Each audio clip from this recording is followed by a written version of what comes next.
May I please request Professor Natrajan to address us.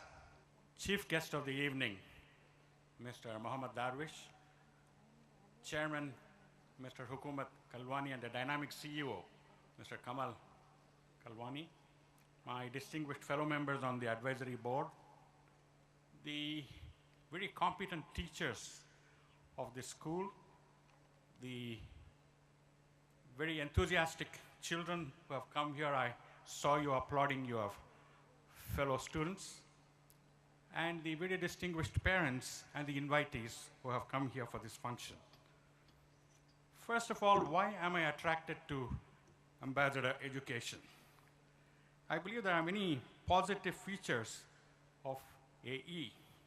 Their motto, which has been mentioned a number of times, inspire, inquire, and innovate, is highly inspirational. It fills you with enthusiasm and hope. They keep the 21st century learner profile in mind, preparing for the future, which is unfolding in many different ways. Their aim is to kindle and nourish the academic curiosity of the students. Mr. Hukumat Kalwani indicated to us the origin of this particular aim.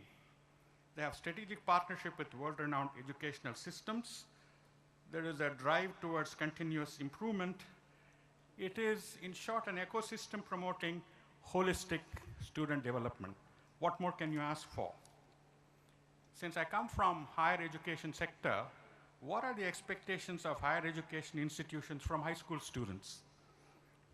Adequate preparation for benefiting from higher education, enthusiasm for learning the offerings of higher education programs, aspiration to become what they call a T-type of a learner. T-type, depth in one field and breadth in many. They also speak about pi-type of scholars, depth in two areas and breadth in a number of areas, and strength of character and values. Parents, let us take a look at the 21st century learners. They have never touched a typewriter. They have never played a record album. They have never calculated with a slide rule, which engineers used to do many, many years ago. They have never traveled in a steam engine. They have never handwritten a letter. And they have never known a world without computers. Today's school-age generation knows much more about technology than do their teachers and parents. Today's kids have very short attention spans and have the attitude of take it all at once. They experience a technologically saturated childhood.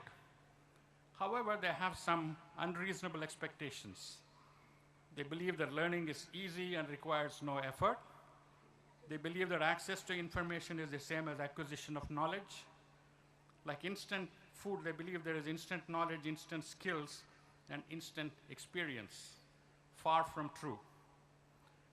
How do we teach the MTV generation or the new millennials? Now they are called new millennials.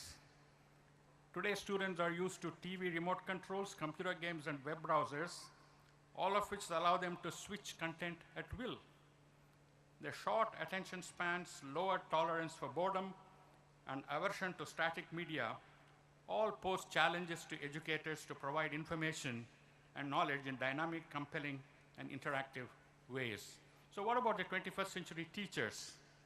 The cliche is that the teacher is no longer the sage on the stage, but the guide on the side. He becomes a facilitator, a coach. In a way, the teacher is becoming less central to the learning process. So there is a question that is being asked, will technology replace teachers, make them superfluous? It has been said that any teacher who can be replaced by technology deserves to be replaced. Essentially, what it means is that, thank you. New technology poses new demands and challenges for the teachers. Andrew Odlisko, he was in the AT&T labs, now currently is a professor of mathematics at the University of Minnesota. He has examined the relationships between technology, teacher, and education. He considers education to be primarily a process of getting students to absorb new ideas and ways of thinking and it requires extensive social interaction. And he imagines a situation. Supposing that future three-dimensional holographic projections and high bandwidth networks could make distance learning so effective that live lectures could be phased out. Is that a possibility? Even then, he says, I expect teachers would still be employed to provide interactive instruction. He also continues to say that technology can replace some teachers in their present roles. Hence, if all we cared about was to reproduce what the current system does, we could indeed operate with fewer people. However, we are unlikely to do that. New demands will arise to take up the slack. There has always been a desire for more personal attention from teachers than could be met. I'm sure many teachers know this, Howard Gardner's theory of multiple intelligences. He says the question is not how smart are you, but how are you smart? So he defines 8 types of intelligence: linguistic intelligence, word smart, logical mathematical intelligence, number reasoning smart, musical intelligence, music smart, interpersonal intelligence, people smart, and so on. In addition, in the current world, there are 2 other types of intelligence which are very important. One is the emotional intelligence, made famous by Daniel Goleman, which is the ability to identify, assess, and control the emotions of oneself, of others, and of groups. And the other one is the ecological intelligence. It's an individual's ability to apply what he or she has learned about their impact on the environment to make changes in their behavior and live more sustainably. Getting back to Andrew Odlyzko, he says that education is supposed to prepare an individual for life, but we do not have a clear model of how it does that. With rapid change, we do not even know what life to prepare for.